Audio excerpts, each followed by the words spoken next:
Class 10 exercise 3.2 question 4. Which of the following pair of linear equations are consistent, inconsistent? If consistent, obtain the solution graphically. So इस question में हमें कुछ linear equations दे रखी हैं. हमें पहले तो फाइंड करना है कि वो कंसिस्टेंट है या इनकंसिस्टेंट है. अगर वो कंसिस्टेंट है तो हमें क्या करना है, उसका सॉल्यूशन ग्राफिकली रिप्रेजेंट करना है, मतलब ग्राफ पे रिप्रेजेंट करना है. ठीक है.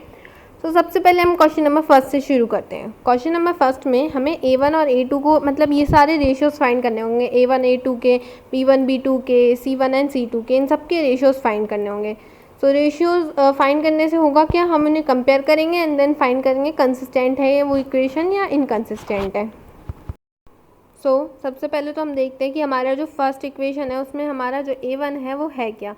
A1 क्या होता है, जो भी x का कॉफिशिएंट होता है पहली इक्वेशन में वो A1 होता है और दूसरी इक्वेशन में x का कॉफिशिएंट A2 हो जाता है हमारा. यहाँ पे मैं लिख देती हूँ 1/2. ये हमारा A1/A2 निकला है. ठीक है. अब B1 क्या होगा हमारा, B1 जो होगा वो होगा हमारा y का कॉफिशिएंट पहली इक्वेशन में. y का कॉफिशिएंट पहली इक्वेशन में 1 है, दूसरी इक्वेशन में y का कॉफिशिएंट क्या है 2, तो ये 1/2 हो गया. अब हम यहाँ लिख देते हैं C1 हमारा 5 है और C2 क्या है 10 है. ठीक है. हमने इसको कैंसिल आउट करने पे क्या आ जाएगा हमारा 1/2 आ जाएगा. अब आप देखिए हमारे जो A1/A2, B1/B2 एंड C1/C2 ये तीनों आपस में इक्वल हैं. तो हम इसे लिख लेते हैं सबसे पहले तो कि ये सब हमारे जो तीनों रेशोज़ हैं ये एक दूसरे के इक्वल हैं.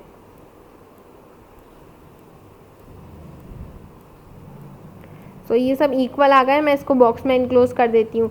ये वाली जो कंडीशन है ये हमारी कब बनती है, ये वाली कंडीशन हमारी तब बनती है जब हमारी लाइंस जो होती हैं वो कोइंसिडेंट होती हैं, मतलब एक दूसरे के ऊपर आती हैं. ठीक है. ये वाली कंडीशन का हम लिख देते हैं कोइंसिडेंट लाइंस. इसके कितने सॉल्यूशंस होते हैं, इनफाइनाइट सॉल्यूशंस होते हैं, मतलब बहुत सारे सॉल्यूशंस होते हैं इसके, मतलब जो काउंट भी नहीं कर सकते हम उतने. ठीक है. इनफाइनाइट मतलब तो आपको पता ही होगा. ठीक है. यहाँ पे मैंने लिख दिया. तो हमारे पहले ही जो दो इक्वेशंस दिए हैं उसमें कितने सॉल्यूशन आएंगे, इनफाइनाइट सॉल्यूशन आएंगे. अगर इनफाइनाइट सॉल्यूशन आएंगे तो हमारे जो फर्स्ट का आंसर आएगा, मतलब फर्स्ट की जो इक्वेशंस हैं वो क्या है, कंसिस्टेंट इक्वेशंस है. ठीक है. अब हमारी जो फर्स्ट की इक्वेशंस है वो कंसिस्टेंट आ चुकी है, तो इन्हें सॉल्व करते हैं. इन्हें सॉल्व करने के लिए हमें दो टेबल्स बनानी होंगी कुछ इस तरह से, पहली फर्स्ट इक्वेशन के लिए, दूसरी सेकेंड के लिए. सबसे पहले तो अब हम क्या कर लेते हैं, पहली इक्वेशंस के एक्स एंड वाई फाइंड करेंगे. ठीक है. इसको मैं अलग लिख लेती हूँ. अब मैं पहली इक्वेशन लिख देती हूँ. सबसे पहले इस बॉक्स के अंदर हमारी इक्वेशन है क्या, x + y = 5. ठीक है. x की वैल्यू सबसे पहले 0 लेट करके देखते हैं. हमने यहाँ 0 लिख दी है. अब हम यहाँ x की वैल्यू को रिप्लेस करके 0 लिख देंगे, प्लस में क्या लिखेंगे, y = 5. इसे आगे सॉल्व करने पे हमारी y की वैल्यू क्या आ गई, 5 आ गई. ठीक है. यहाँ पे हम y की वैल्यू लिख देते हैं 5. इसको वाइट कर देती हूँ मैं. ठीक है. अब हम क्या करेंगे, y की वैल्यू को 4 लेट करके देखेंगे. ठीक है. अब हम x की वैल्यू फाइंड कर लेते हैं. तो x की वैल्यू हमारी क्या आ जाएगी, x = 5 - 4, जो कि क्या हो जाएगा 1. ओके. यहाँ पे लिख लेते हैं कि जब हमारा y 4 होगा इक्वेशन 1 के लिए, तब हमारी x की वैल्यू 1 होगी. ओके. अब हम क्या करते हैं, दूसरी इक्वेशन लिख लेते हैं. यहाँ पे दूसरी इक्वेशंस की वैल्यू फाइंड करते हैं. अब = 10. तो सबसे पहले हम क्या लेट करेंगे, हम x को लेट कर लेते हैं 0. जब x को लेट करेंगे 0 तो 2 × 0 क्या हो जाएगा, 0 हो जाएगा. ओके. 2 × 0 प्लस में 2y एज इट इज़ लिख देंगे एंड = 10. ओके. इसे सॉल्व करते जाएंगे. सॉल्व करते करते हमारा क्या आ जाएगा, 2y = 10 आ जाएगा एंड y की वैल्यू क्या आ जाएगी, 10/2. मैं इसको थोड़ा ऊपर करके लिख देती हूँ. y = 10/2 which means y = 5. Okay. यहाँ लिखते हैं y की वैल्यू क्या आ गई, 5. अब हम क्या करेंगे, नेक्स्ट वाले वैल्यूज़ में x की वैल्यू 1 लेट करेंगे. ओके. x की वैल्यू 1 लेट करने पे हम क्या करेंगे, 2 को मल्टीप्लाई 1 में कर देंगे, 2y को एज इट इज़ लिख देंगे, = में 10. 2 मल्टीप्लाई बाय 1 2 ही होगा, plus 2y as it is equals to 10। तो हमारी y की वैल्यू क्या निकल आएगी, पहले तो हम y की वैल्यू यहाँ लिख देते हैं, y equal to 10 minus 2 upon में 2 हो जाएगा, ठीक है। तो क्या मतलब होगा इसका, 8/2 क्या हो जाएगा, 8/2 हो जाएगा 4, ठीक है। 10 माइनस 2 8 होता है, 8/2 4 हो जाएगा। तो यहाँ पे हम y की वैल्यू 4 लिख देते हैं। ओके, अब हम बढ़ते हैं हमारे ग्राफ की तरफ। तो हमें ग्राफ पे इन दोनों इक्वेशंस के कोऑर्डिनेट्स को पॉइंट करना है, मार्क करना है। तो सबसे पहले तो हम फर्स्ट कोऑर्डिनेट देखते हैं जो कि है 0 और 5, ठीक है। तो ये y एक्सिस पे जाएगा हमारा ये वाला पॉइंट। दूसरा पॉइंट क्या है हमारा, पहले तो हम इसका नाम लिख लेते हैं यहाँ पे, इस कोऑर्डिनेट का नाम। तो इस कोऑर्डिनेट का नाम है 0 और 5, 5, ओके। अब हमारा दूसरा कोऑर्डिनेट हम मार्क कर लेते हैं। दूसरा कोऑर्डिनेट क्या है, 1 और 4। तो 1 और 4 कहाँ होगा, 1 x एक्सिस पे होगा और 4 y एक्सिस से देखेंगे, ठीक है। तो ये मैंने पॉइंट कर लिया उसे। इस कोऑर्डिनेट का नाम लिख लेती हूँ मैं जल्दी से, 1, 4, ओके। अब इन दोनों पॉइंट्स को आपस में ज्वाइन कर देती हूँ और एक लंबी सी लाइन खींच देती हूँ, बहुत स्ट्रेट, ठीक है। बिल्कुल भी टेढ़ी नहीं होनी चाहिए लाइन, वरना हमारा क्वेश्चन गलत हो सकता है। ओके, ये हो गई हमारी लाइन। अब हम क्या करते हैं, अब हम दूसरे इक्वेशन के पॉइंट्स मार्क करते हैं। तो मैं ब्लू पेन का इस्तेमाल करके दूसरे वाले इक्वेशन के पॉइंट्स मार्क करूँगी, ताकि आपको आसानी हो ये जानने में कि फर्स्ट इक्वेशन की लाइन कौन सी है एंड सेकेंड इक्वेशन की लाइन कौन सी है, ठीक है। तो सेकेंड इक्वेशन की लाइन हम ब्लू वाले पेन से मार्क करेंगे। और फर्स्ट कोऑर्डिनेट है 0 और 5, जो ऑलरेडी लिखा हुआ है जिसका नाम, तो हम यहाँ सिर्फ पॉइंट बना देते हैं। दूसरा कोऑर्डिनेट भी पहले से ही उसका नाम लिखा हुआ है, तो हम यहाँ सिर्फ पॉइंट बना देते हैं, ठीक है। और इन दोनों पॉइंट्स को आपस में ज्वाइन कर देते हैं। तो ये जो लाइन है, ये देखिए आप, रेड लाइन के जस्ट ऊपर ब्लू लाइन आ गई हमारी, ठीक है। इसका मतलब ये है कि हमारी दोनों जो लीनियर इक्वेशंस थी वो कोइंसिडेंट थी, ठीक है। अब हम बढ़ते हैं सेकेंड क्वेश्चन की तरफ। तो सेकेंड क्वेश्चन में सबसे पहले a1 लिख लेते हैं। a1 क्या है हमारा, 1 है। a2 क्या है हमारा, अपॉन में जाएगा a2 हमारा 3 है, तो हमने वो लिख दिया। ये कैंसिल आउट नहीं हो रहा है, एज इट इज़ रहने देंगे इन्हें। तो हमारा b1 है -1 और b2 है -3। माइनस से माइनस कैंसिल आउट हो जाएंगे, 1/3 आ जाएगा हमारा फाइनल b1/b2, ठीक है। अब हम c1 देखते हैं। c1 हमारा क्या है, -8। c2 हमारा ना इक्वल में लिखा है c2, तो हम क्या करेंगे, उसको इक्वेशन के साथ लाने के लिए हम उसको राइट हैंड साइड से लेफ्ट हैंड साइड में ले आएंगे, तो वो माइनस में हो जाएगा, ठीक है। तो हम यहाँ लिखते हैं -8/-16। इसको कैंसिल आउट करने पे क्या आ जाएगा हमारा, 1/2 आ जाएगा, लिख दिया हमने। अब हम क्या करते हैं, सबसे पहले तो देखते हैं कि a1/a2 क्या है। a1/a2 is equal to b1/b2, ठीक है। ये हमने देख लिया, तो हम इसको लिख लेते हैं, a1/a2 is equal to b1/b2। अब आप देखिए कि ये दोनों a1/a2 है, b1/b2 हैं, ये दोनों ही c1/c2 के इक्वल नहीं है। तो हम यहाँ लिख देते हैं कि it is not equal to c1/c2, ठीक है।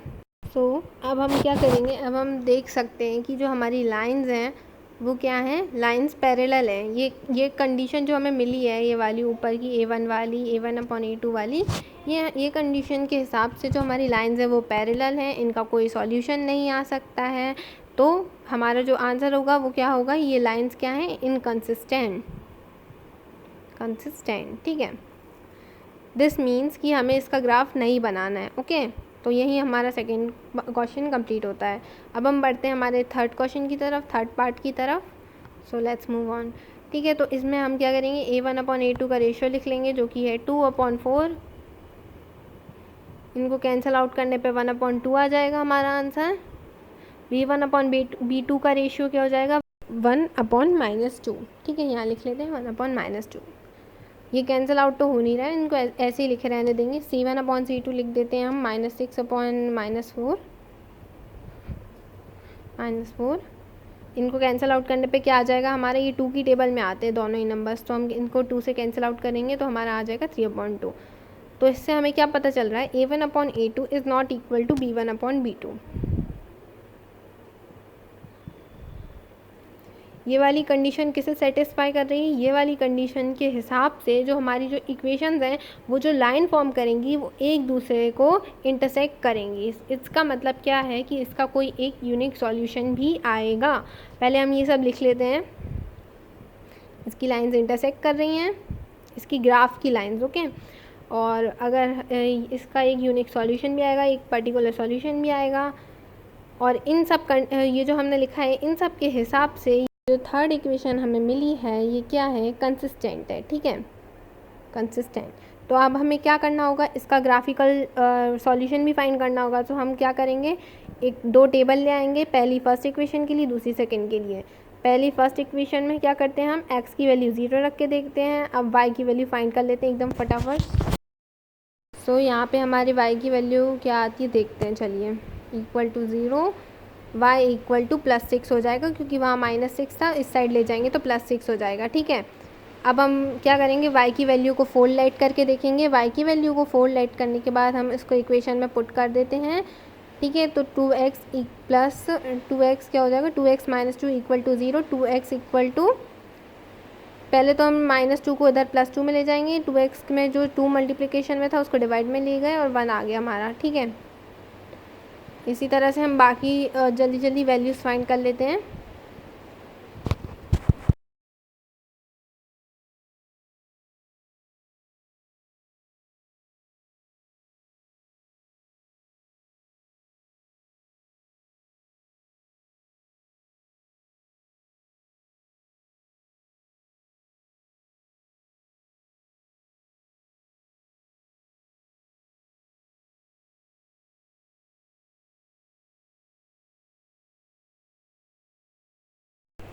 तो ये हमने अपने y की भी वैल्यू फाइंड कर ही ली, -4/-2 क्या हो जाएगा, 2 हो जाएगा।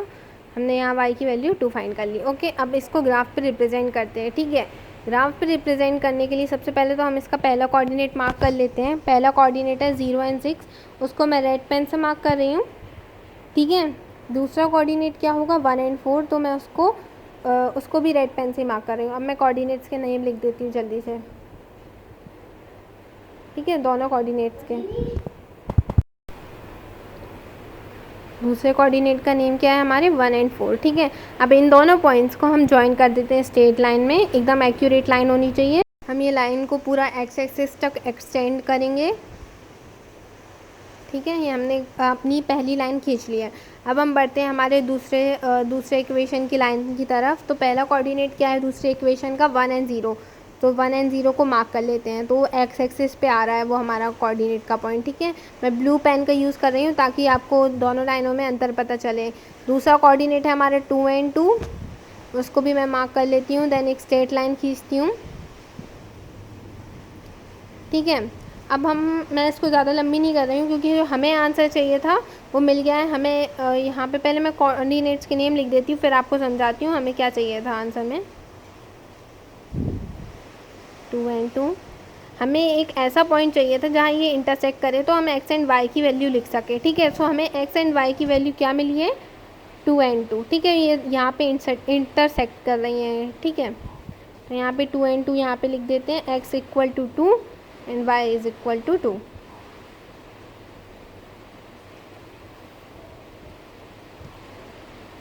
x इक्वल टू 2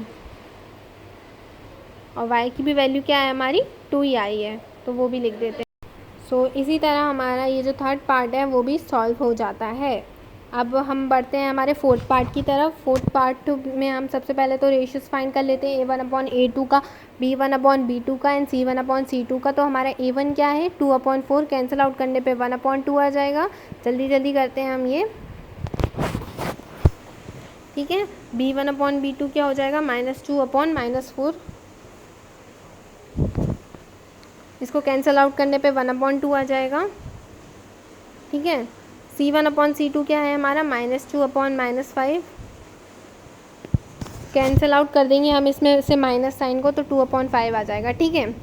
अब हम क्या करेंगे, लिख लेंगे कि हमारा जो A1/A2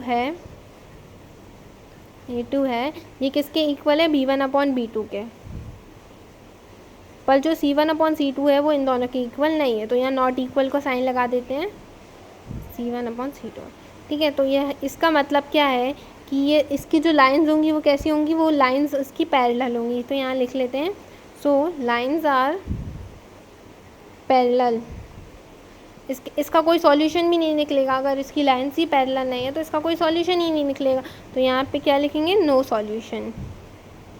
और ये क्या होगा, इनकंसिस्टेंट होगा, इनकंसिस्टेंट पेयर ऑफ इक्वेशन है ये, ठीक है। जब ये इनकंसिस्टेंट पेयर ऑफ इक्वेशन है, दिस मीन्स कि हमें इसको ग्राफिकली रिप्रेजेंट नहीं करना है। यही हमारा क्वेश्चन कंप्लीट होता है।